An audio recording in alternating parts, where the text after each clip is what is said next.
জয়গুরু। এখন ইষ্টপ্রসঙ্গ করার জন্য আহ্বান জানাই আমার স্নেহের অর্ঘ্যকে। জয় জয়গুরু। জয় গুরু। শোনা যাচ্ছে? হ্যাঁ, 9টা পর্যন্ত 9টা।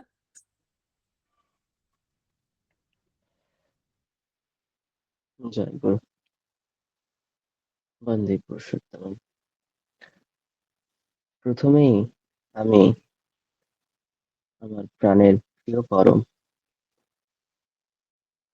প্রণামের চরণে প্রণাম জানাই জগৎ জননী শ্রী শ্রী বড়মা শ্রী চরণে প্রণাম জানাই সৎসঙ্গের পুরোধা পুরুষ শ্রী বর্দার শ্রী রাঙ্গারাতুল চরণে প্রণাম জানাই বর্তমান আচার্যদেবের শ্রীচরণে প্রণাম জানাই ঠাকুর পরিবারের সকলের শ্রীচরণে এবং উপস্থিত সকলকে আমার আনন্দে জয় গুরু। আমরা প্রতিদিনের ন্যায় এই নাম ধ্যান স্বস্তিযোগ্য মধ্যে দিয়ে ঠাকুরকে আহ্বান করছি নিজেদের মধ্যে।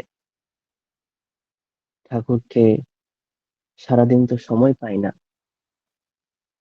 এইটুকু সময়ের মধ্যে দিয়ে আমরা যোগযুক্ত হয়ে তাকে নিজেদের মধ্যে স্থাপন করার চেষ্টা করি, যাতে আমরা সারাদিন কি কাজ করলাম সেটাকে যাতে আমরা শুদ্ধ করে তুলতে পারি। যে ঠাকুর, আমরা সারাদিন এই কাজ করেছি, জানি না ঠিক করেছি কি ভুল করেছি, তুমি সেটাকে তোমার মতো করে নাও, আর আমাকে আমার মতো করে, তুমি আমাকে তোমার মতো করে সাজিয়ে নাও। আমি এখন আমি একটা যুগ দিয়ে শুরু করি, যে এখন কলিযুগ চলছে।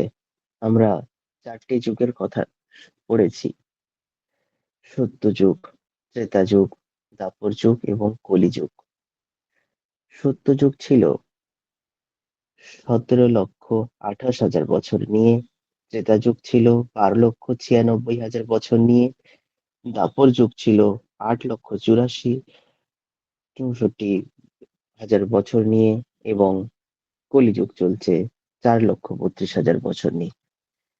তো আমরা সত্য যুগে দেখেছি যে ভগবান এবং দানব দুজনে বিভিন্ন ওয়ার্ল্ডে, মানে বিভিন্ন গ্রহে থাকতো, যেমন দেবলোক, অসুরলোক ছিল। ত্রেতা যুগে দেখেছি ভগবান এবং দানব একই জায়গায় অবস্থিত, যেমন রাম এবং রাবণ। দ্বাপর যুগ দেখেছি ভগবান এবং দানব একই ফ্যামিলিতে জন্মগ্রহণ করেছে, যেমন পাণ্ডব এবং কৌরব। এবং কলিযুগ দেখলাম যেখানে ভগবান এবং দানব একই মানুষের মধ্যে রয়েছে, আর সেটাই হচ্ছে, সেই মানুষগুলি হচ্ছে আমরা। তাই ঠাকুর এসেছেন আমাদের কাছে। ভগবান শ্রীকৃষ্ণ গীতায় বলেছেন না, যে যখন ধর্মের গ্লানি হবেন তিনি যুগে যুগে অবতার রূপে আসবেন। আমরা ধর্মের গ্লানি হয়েছে বলেই ঠাকুর এসেছেন। ঠাকুর এসে বাণী দিলেন যে আগামী 10,000 বছর আর কাউকে আসতে হবে না, কারণ তিনি যা লিখে গেলেন সেটা আমাদের জন্য শুধু যথেষ্ট নয়, যথেষ্টরও অনেকটা উপরে, এবং সেটাকে আমাদের মানে গ্রহণ করতে, বুঝে উঠতে অনেক সময় লেগে যায় এবং লেগে যাবেও, কারণ আমরা সত্যিকার তাকে ভালোবাসতে পারিনি। ঠাকুর তাই যাওয়ার সময় যখন একদিন বসে আছেন, ঠাকুর ঠাকুর বসে বসেন করুণ কণ্ঠে, কাতর কণ্ঠে বলছেন, আমি একলা একটি পাখি, এক কোণে বসে আপন মনে ডাকি, আপন সুরে গাই যা মনে আসে কই। বুড়ো হয়ে গেলাম, জানি না আর কয়দিন বা থাকবো, কতদিনই বা মানুষকে আমার কথা শোনাতে পারবো, আর দেশ দুনিয়ায় বা কি করতে পারবো। অনেকটা লিখে রেখেছে ও লিখছে এরা ভবিষ্যতে সেইগুলি দেখে পড়ে শুনে মানুষের যদি কিছু মাথা খোলে এবং তারা নিজেদের ভুল শুধরে শুভের আহ্বান তৎপর হয়। আমার বেদনার ভাগীদার আর কেউ নেই, তাহলে এতদিনে দেশের ভোল বদলে যেত। কতটা কষ্ট নিয়ে তিনি লিখেছেন এই কথাগুলো, যে আমরা কে, আমাদের কি করা উচিত। ঠাকুর রাত্রে বড়াল বাংলার মাঠে বসে কেষ্টদাকে, কেষ্টদা ছিলেন এবং পূজনীয় খেপুদা ছিলেন, সুশীলদা ছিলেন, মণিদা ছিলেন এবং আরো অনেকেই ছিলেন। কথা প্রসঙ্গে বলছে, মানুষ স্বার্থপর হলে শেয়ালের মতো ভীরু হয়ে যায়, কিন্তু ইষ্টের হলে সেই আবার সিংহের মতো দাঁড়াতে পারে। যদি সুকেন্দ্রিক হও তাহলে দুনিয়াকে কিছু দিতে পারবে, করার ভিতর দিয়ে বিবর্তিত হতে হবে।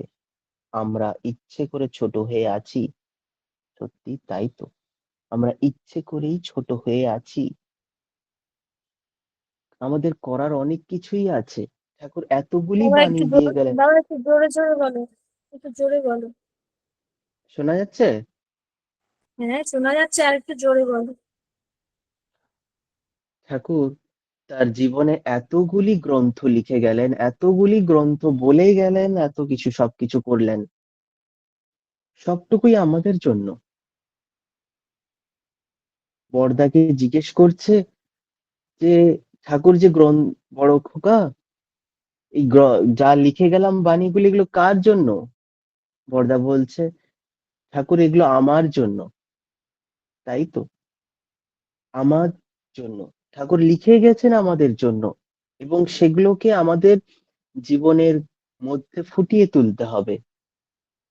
আমাদের যেমন দিনের ন্যায় সকালে উঠে সবকিছু আমরা দিনে যাই, যেটুকু কাজ আমরা করে বেড়াই, সকালে উঠে ফ্রেশ হওয়া থেকে, স্নান করা থেকে, খাওয়া দাওয়া থেকে, পুজো থেকে, পড়াশোনা থেকে, কাজ করা থেকে, যা কিছু করি সবটুকুই যেমন করছি নিয়মিত, তার মধ্যে ঠাকুরও একটা কাজ, যাকে আমাদের মধ্যে আমাদের রেগুলার ডিউটির মধ্যে যেন আমরা রাখি। কে এই ঠাকুর? কেনই বা তার কথা শুনবো? কিন্তু একজন সাধারণ মানব রূপী ভগবান রূপেই এসেছিলেন, মানব রূপী একজন নররূপী রূপে। তো কেনই কথা শুনবো তার কথা? অমাবস্যার গভীর অন্ধকারে একটা শ্মশানে, স্তব্ধ নির্জনতার মধ্যে কিশোরীদা বসে আছেন, বসে সাধনা করছেন। চারিদিকে এত শ্মশানের দেহ দাহ হচ্ছে, মনে মনে কণ্ঠস্বরে ডাকছেন, দয়াময় কোথায় তুমি, একবার দেখা দাও। কোনো শব্দ আসে না, প্রাণ শীতল হয়ে আছে। ঠিক সেই মুহূর্তে যেন শূন্যতার বুক চিরে ভেসে এলো পরিচিত এক কণ্ঠ, ডাক্তার, ডাক্তার। জনমানবহীন শ্মশানে সে ডাক শুনে কিশোরীদা ভেবে উঠলেন, যে কেই কথা বলে, এখানে তো আশেপাশে কেউ নেই, ভূত প্রেত কি হতে পারে? না, ওটা তো হতে পারে না। ভয়ে তিনি উচ্চস্বরে রাম নাম জপ করতে থাকলেন। তখনই কণ্ঠটি আবার বলল, রাম নাম করছো কেন? আমি ভূত নই, আমি অনুকূল। ভীত হয়ে কিশোরীদা প্রশ্ন করলেন, তুমি যদি অনুকূল হও, তাহলে এমন নিশ্ছিদ্র রাতে এখানে কেন? উত্তর এলো, তোমার ডাকেই এসেছি, চলো, বাড়ি চলো। তারপর অনুকূল চন্দ্রের হাত ধরে এগিয়ে চললেন। তিনি ঠাকুর সামনে, পেছনে কিশোরীদা। কিশোরীদার মনে অনেক প্রশ্ন জাগলো। আমি তো ডাকলাম অন্যজনকে, অনুকূল কেন এসেছে এখানে? মনে প্রশ্ন উঠলো এবং পরীক্ষা করার আশা জেগে উঠলো। ঠিক তখনই লোকমুখে শোনা কথা মনে পড়ে গেল কিশোরীদার, যে ভূতের নাকি পা মাটিতে পড়ে না। কিশোরীদা ভাবছে, আর ঠাকুর সঙ্গে সঙ্গে হেসে বলছেন, ডাক্তার, পা ঠিকই মাটিতে পড়েছে, আমি ভূত নই, নির্ভয়ে চলো। কিশোরীদা বিস্মিত স্তব্ধ হয়ে গেলেন। মনে পড়ল ঠাকুর হরনাথের কথা। তবে কি তাই সত্য? তবু পরীক্ষার এই ইচ্ছে কিশোরীদার। ভাবনা শেষ হওয়ার পরে হঠাৎ করে কিশোরীদার ইচ্ছে হলো যে ঠাকুরকে যদি এখন বলি পদ্মায় স্নান করে আসতে, ঠাকুর কি যাবে? মনে মনে ভাবছেন। ঠাকুর হঠাৎ করে বললেন, কিশোরীদা, জুতোয় ময়লা লেগেছে, যাই একটু পদ্মায় স্নান করে আসি। কিশোরীদা আরো অবাক হইলেন। তখন বলছে, ঠাকুর স্নান করে এলি? ঠিক আছে। কিশোরীদার মনে তখনও সন্দেহ যেন জড়িয়ে আছে। বলছে, ঠাকুরকে একটা শেষ পরীক্ষা করে দেখবো। ঠাকুর যদি আবার একবার গিয়ে পদ্মায় স্নান করে আসে, তাহলে আমার আর মনে কোনো সন্দেহ থাকবে না। ঠাকুর বাড়ি ফিরলেন, বাড়ি ঢুকলেন। বাড়ি ঢোকার পর ঠাকুর মুহূর্তের মধ্যেই বললেন, ডাক্তার, শরীরে ময়লা ধুয়ে আসি একটু এবং পদ্মায় স্নান করে আসি। কিশোরীদা যেন কান্নায় ভেঙে পড়লেন। ঠাকুর বলছেন, দেখো, সেতার বা এসরা যে অনেক তার থাকে, একটিতে ঝংকার দিলে সবগুলোই ঝংকার ওঠে, তেমনি ভাই তোমার কান্না, তোমার আকুল আহ্বান আমার মনে বড় বাজে। আমরা ঠিক ঠাকুরকে যেন পরীক্ষাই করে চলেছি, সব সময় পরীক্ষা করে চলেছি। এক ঘটনা বলি। ঘটনাটি আহ বেশি পুরনো নয়, তবে এই মানে অনেক দিনে 2004-5 সালের ঘটনা। এক দাদা তার গ্রামে ঠাকুরকে নিয়ে খুব থাকতেন। ঠাকুরকে নিয়ে সারাদিন মেতে থাকতেন। ঠাকুর ইষ্ট ভীতি সাময় করতেন, প্রার্থনা করতেন, সবকিছু করতেন এবং সস্তয়নি করতেন। তাদের একটি পাটের গুদাম আছে। পাট কাটি হয় না, সেই তার একটা গুদাম আছে এবং সেটি একদম ঘরের লাগোয়ায়, একদম ঘরের সঙ্গে জড়িত, একদম মিশে আছে। তো একদিন সে দাদা, রাত্রে সবাই ঘুমিয়েছে, ঠিক ভোরের দিকে ওই পাটের গুদামে আগুন লেগে যায়। সবাই চিৎকার পড়ে যায়। সবাই ছোটাছুটি শুরু করে জল দেওয়া, কেউ জল দিচ্ছে, কেউ বালি ঢালছে, কেউ বড় বস্তা দিয়ে চাপাচ্ছে আগুন নেভানোর জন্য। পুরো গুদামটাই পুড়ে যাচ্ছে। কিন্তু দাদা এক মনে তখন ইষ্টভীতি করছে, সকালবেলা ঠাকুরের নাম করছে, সবকিছু করছে। তখন যখন আগুন সব নিভে গেল, পাটের গুদাম পুরোটাই ছাই হয়ে গেছে। তারপরে ফিরে এসে দাদাকে জিজ্ঞেস করছে, দাদা, তোমার তো গুদাম পুড়ে গেল, তোমার ঘরও পুড়তে চলেছে, পুড়ে যেত, তুমি গেলে না কেন বা ঘর থেকে পালালে না কেন? বল দাদা বলল, আমার ঠাকুর আগে, তারপর সবকিছু। কিছুদিন পর দেওঘর যান।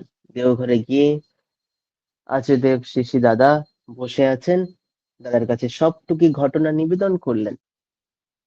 তখন দাদা বললেন, তুই তখন ইষ্টভীতি এবং প্রার্থনা এবং নামে মেতেছিলি বলেই তোর ঘর পোড়েনি বা তোর কিছু হয়নি, তোর পাটের গুদামটা পুড়ে গেছে। এই হচ্ছে আমার ঠাকুর। আর একে ধরে না ধরে আমরা অন্য কোনো দিকে ছুটে যাব? এতটা স্বার্থপর তো নয় আমরা। আমরা নিজেদেরকে খুব একা মনে করি, যে সবসময় যেন একা হয়ে আছি, যে ঠাকুর আমার মনে কোনো বন্ধু নেই। ঠাকুর হেসে বলছেন, কস কি পাগল, পরমপিতা যার বন্ধু, পরমপিতা যার বাবা, বিশ্ব সম্রাটের ছেলে যে তুই, সে আবার বন্ধুহীন দূর পাগল, আমাদের পিতা তো আছেন আমাদের সাথে, কিসের জন্য এত ভয়, কিসের জন্য এত চিন্তা? তিনি আছেন, আমাদের সবটুকু উজাড় করে দিবেন এবং উজাড় করে দিয়েছেনও। তাও আমাদের তাকে ধরার সময়টুকু হয়ে ওঠেনি। ঠাকুর যাওয়ার সময় বলছে, আমার ইচ্ছেটুকু এইটুকুই ছিল যেন আমি তোদের কাঁধে ভর দিয়ে মানুষের ঘরে ঘরে পৌঁছে যেতে পারি। সেই কাঁধ চওড়া কি আমাদের আছে? সেই চওড়া হওয়ার কি ক্ষমতা রেখেছি আমি? করতে পারিনি তো। কারণ সেই জায়গায় তো অন্য কাউকে দিয়ে রেখেছি। ঠাকুর বলছেন, যার স্বামীতে যেমন ভাব সন্তান তার তেমনই লাভ। একটু অন্যদিকে চাই, যে আমরা ছোট থেকে শুরু করি, যে আমরা সন্তান কেমন পাবো, সন্তানটা ঠিক ঠিক পাবো তো মনের মতো করে, নাকি পাবো না? একদিন ঠাকুর, মানে ঠাকুরের পিতামহ, মানে পিতা শিবচন্দ্র চক্রবর্তী তখন বসে আছেন ঘরে, এবং ওনার একটি নিমন্ত্রণ এসে ডাক পড়েছে। একজনের বাড়িতে নিমন্ত্রণ রক্ষা করতে যেতে হবে, একটা বিয়ে বাড়িতে। ডাক দিয়ে চলে যায়। যেদিন যাওয়ার কথা, সেদিন শিবচন্দ্র চট্টোপাধ্যায় দেখছেন বাড়িতে একটাও ভালো জামা প্যান্ট কাপড় বা কিছু ধুতি নেই, যেটা দেখে পরে তিনি যেতে পারবেন। তখন ভাবছেন, খুব মনটা খারাপ হয়ে যায়। তিনি এক কোণে বসে আছেন। মাতা মনমোহিনী দেবী, তিনি দেখে বুঝে গেছেন যে পতিদেবের কি দরকার, তিনি যেতে পারছেন না। মাতা মনমোহিনী দেবী, তার একটা আলমারি আছে, আলমারি থেকে একটা নতুন একটা শাড়ি বের করলো। বের করে তাকে পুরো কেটে ফেললো। কেটে সুন্দরভাবে সেলাই করে একটা জামার আকৃতি দিল, এবং সেটা পরে শিবচন্দ্র চট্টোপাধ্যায় নিমন্ত্রণ রক্ষা করতে গেলেন। স্বামীর প্রতি যে টান যেমনই, ছেলেও তেমন পায় তেমনি। এই হচ্ছে আবার, তাই তাদের গর্ভে ঠাকুর অনুকূল চন্দ্রের জন্ম হয়েছে। তাই তিনি ঠাকুর, তিনি আমাদের প্রতিটা ক্ষণ রক্ষা করে গেছেন, প্রতিটা ক্ষণ রক্ষা করে যাচ্ছেন এবং যাবেনও। তাই তিনি ঠাকুর। আমার জীবনে একটা বলা ঘটনা, একটা জীবন্ত ঘটনা শুনি। আমি যে হসপিটালে কাজ করি, সেখানে একদিন, আহ, এখন আমি আইসিইউতে ডিউটিতে করি। আগে তখন ওয়ার্ডে ডিউটি করতাম, সুপার ডিলাক্স ওয়ার্ডে ডিউটি করতাম।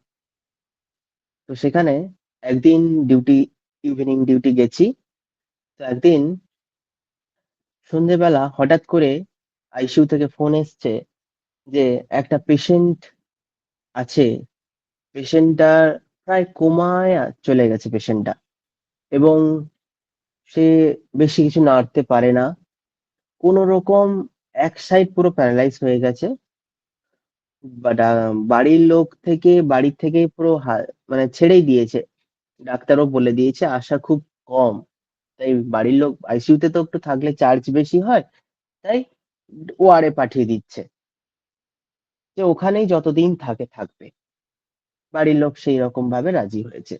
বলছে, পেশেন্টের যদি উন্নতি না হয় তাহলে আমার আইসিইউতে এত অত্যধিক ওষুধ মানে দিয়ে বা কিছু করে কোনো লাভ নেই, যেরকম নর্মাল ভাবে চলছে চলুক গে। তাই বাড়ির লোক নিয়ে চলে আসে বাড়ি। তো একটা, আমার ডিপার্টমেন্টে একটা দিদি ছিল, তো সে পেশেন্টটাকে রিসিভ করেছে আইসিইউ থেকে আসার পরে। সবকিছু দেখে টেকে লিখে নিয়েছে। লেখার পরে দেখে এসে আমাকে, আমি তখন নার্সিং স্টেশনে ছিলাম, তো সেখানে আমাকে বলছে পেশেন্টের কন্ডিশন খুবই খারাপ, ওকে কদিন আর থাকবে, বেশি দিন আর বাঁচবে না পেশেন্টটা, খুবই খারাপ। ঠিক আছে, আমি শুনেছি, আমি পেশেন্টকে গিয়ে দেখলাম সত্যিই কন্ডিশন খারাপ। তো সেদিন ইভিনিং ডিউটি ছিল, করে চলে আসি। পরের দিন ডিউটিতে যাই এবং পরের দিন গিয়ে আমি ওই পেশেন্টটাকে দায়িত্ব নিই, যে ওকে ওষুধ খাওয়ানো থেকে খাওয়ার খাওয়ানো থেকে ওকে সবটুকু করার দায়িত্ব আমিই নিই। তো ওকে যখন ওষুধ খাওয়াতাম বা যখন খাওয়ার খাওয়াতাম রুমে, বাড়ির লোক তো আসার সময় একটাই থাকতো, বাকি সময় আমি থাকতাম। যখন ডিউটি থাকতো ঠাকুরের নাম করে খাওয়াতাম, যে ঠাকুরের নাম করে যখনই ওষুধ খাওয়াতাম, যখনই সময় পেতাম ওর কাছে গিয়ে মাথায় একটু হাত বোলাতাম, গা মুছিয়ে দিতাম, পরিষ্কার পরিচ্ছন্ন করে দিতাম ঠাকুরের নাম করে, সবটুকুই ঠাকুরকে নিয়ে, ঠাকুরের নাম করে। বলতে বলতে 1 মাস কেটে যায়। 1 মাস কেটে যায় এবং 2 মাস হওয়ার পরে পরে আমি একটা জিনিস যেটা দেখলাম, যে হয়তো আমি নিজে কখনো ভাবিনি যে ওই জিনিসটা আমার সঙ্গে ঘটবে বা আমার চোখে দেখা পড়বে।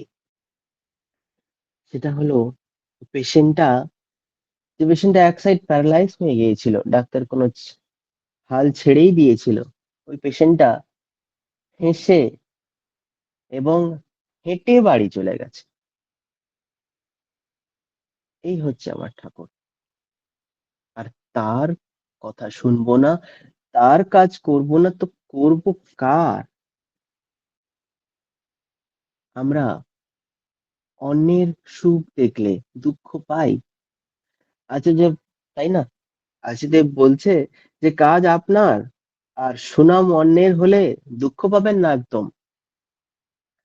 কারণ আমরা জন্ম থেকে একটা জিনিস শুনে আসি, যে যে একটা জিনিসে, যে আমরা যখন প্রদীপ জ্বালাই তাতে বলতে দিই, যে যেটা তুলোটা ভিজিয়ে দিই এবং তাতে তেল দিই, সবটুকু দিই এবং জ্বালিয়ে দিই, এবং সবশেষে যেখানে বসানোর বসাই, দিয়ে সবশেষে বলি যে প্রদীপটা জ্বলছে।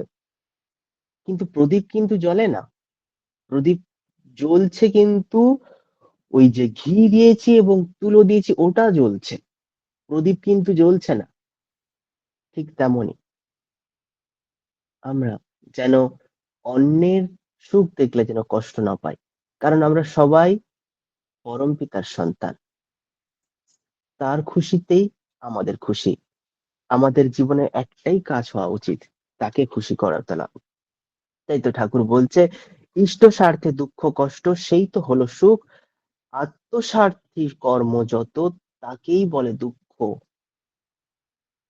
আমরা দুঃখ তাকেই বলবো যেগুলো শুধু আমিকে নিয়ে ভাববো, আমাকে নিয়ে ভাববো।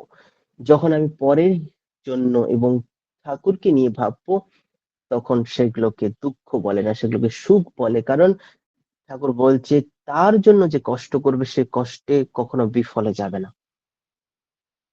আর ঠাকুর উম, ঠাকুর তো ঠাকুর নিজের পৈতে ছুঁয়ে বলেছিল যে আমি তো ব্রাহ্মণ সন্তান, আমাকে যদি কেউ এক পয়সা দেয় আমি তাকে 100 পয়সা ফেরত না দেওয়া পর্যন্ত আমি থাকি না, নিশ্চিন্ত হই না। আর তাকে আমরা কিছুই দেই না, ভাবি কি করব, কি দিব তাকে?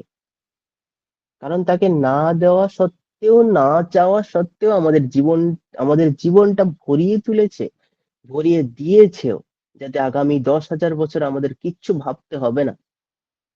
আমাদের জীবনটা এতটাই মসৃণ করে দিয়েছে, কিন্তু আমরা তাও আমাদের জীবনটাকে যেন কোথাও না কোথাও কঠিনতম করে তুলছি আমরা। আর সবশেষে দেওঘরে ফোন করছি, দাদা আমার উপায় বলে দাও, কি করে বাঁচবো এই উপায় থেকে। তাই না? দেখি না তার দেওয়া বাণীগুলোকে আমাদের জীবনে প্রতিফলিত করে, যে আমরা পারি কিনা চলতে। হয়তো কষ্ট হবে। ঠাকুর বলছে আমি কি চাই তোদের কাছে জানিস? আমি কিছুই চাই না, কেবল তোদের একটু হাসি মুখ দেখতে চাই। তোরা মুখ ভার করে থাকলে আমার বুক ফেটে যায়। প্রত্যেকেই যদি বাজে জিনিস দিয়ে তোদের হৃদয় পুড়ে রাখিস, তবে আমি বসবো কোথায়? আমায় একটু জায়গা রাখিস। আমার জন্য একটু জায়গা রাখিস। কতটা কষ্ট নিয়ে তিনি বলছেন যে তাকে একটু জায়গা দিতে হবে। আমাদের একটা জিনিস কি, এই যে আমরা ভোরবেলা দেখি তো, যখন আমাদের রাত তো অন্ধকার কাটে এবং দিনের বেলা সূর্য ওঠে, একটা সূর্যের আলোতে গোটা অন্ধকার কেটে যায়। তো তেমনি আমাদের ভেতরের যত আবর্জনা আছে, যত নোংরা আছে, আমাদের মনের মধ্যে যত খারাপ জিনিস আছে, আমরা যদি তাকে একটু জায়গাতেও স্থান দিতে পারি, তাহলে কিন্তু সব পরিষ্কার হয়ে যাবে ধুয়ে। আর তিনি সেটাই চাইছেন, প্রতিটা মানুষের মধ্যে যেন তিনি বিরাজ করতে চাইছেন। তিনি তো চাইছেন, ঠাকুর বলছে আমার হাতের মধ্যে যে হাত রাখবে আমি তাকে ধরে রাখবো, আর যে না ধরে রাখবে তাকে আমি কি রকম ধরবো। আমরা যদি এক হাত এক পা এগোই, তাহলে ঠাকুর দু পায়ে গিয়ে আমাদের জড়িয়ে ধরে থাকবে। কিন্তু সেই এক পাও ভাবছি যে এগোবো কিনা, আমরা কি ঠিক জিনিসটা ধরেছি কিনা এখনো ভাবছি। আমরা সত্যি খুবই ভাগ্যবান যে আমরা সৎসঙ্গী, আমরা তার দীক্ষা নিয়েছি, তাকে ভালোবেসেছি। তাকে ছাড়া আর জীবনে কি আছে টুকু আমাদের জীবনে। সব শেষে একটাই বলবো, সময় প্রায় শেষ, যে পরমপিতার মালা গলায় দিয়েছি, না জ্বললে তো হবে না। আমরা আইজাক আইজাক নিউটনের, না বলবো না, এপিজে আব্দুল কালামের কথা পড়ে জানি যে তিনি একটা বলেছেন, to shine like a sun, to first learn to burn like a sun. আমরা যদি সূর্যের মতো জ্বলতে চাই, তাহলে আমাদেরকে সূর্যের মতো পুড়তে হবে আগে। তাই পরমপিতার গলা মাথায় দিয়েছি, মালা গলায় দিয়েছি, সরি, মালা গলায় দিয়েছি। আগে তার জন্য নিজেকে সমর্পিত করি, তাহলেই তিনি আমাদের জড়িয়ে ধরে এই ভব সংসার পার করে দেবে। এবং তাকে নিয়ে যদি থাকতে পারি, তাহলে দিনের শেষে দীনবন্ধুর দেখা পাবো। আর কিছু বলবো না। সকলের মঙ্গল প্রার্থনা জানাই আমার প্রভুর রাঙ্গারাতুল চরণে। তিনি যেন সকল সন্তানদের তার হাতের মুঠো এবং তার কোলের মধ্যে রাখে, যেন সবাইকে ভালো রাখে, এবং তিনিও যেন ভালো থাকেন সবাইকে নিয়ে খুশিতে। কারণ তার খুশিতেই আমাদের খুশি, আর আমরা খুশি থাকলেই তিনি খুশি থাকবেন। তাই আমাদেরকে আগে ভালো থাকতে হবে, আর তাকে নিয়ে চলতে হবে। জয় গুরু সবাইকে। এই বলে আমার ক্ষুদ্র বক্তব্য এখানে শেষ করলাম। জয় গুরু। জয় গুরু বাবা। খুব সুন্দর করে আলোচনা করলে যে ধর্মের গ্লানির সময় তিনি যুগে যুগে এসেছেন, কলিযুগে মানুষের মধ্যে দেবতা অসুর বাস করে, তাই দেবত্ব ভাবকে জাগাতেই তিনি এসেছেন। আর তাকে অনেক পরীক্ষা দিতে হয়েছিল। তিনি যে প্রকৃত ঠাকুর, সেজন্য তাকে অনেক পরীক্ষা দিতে হয়েছিল।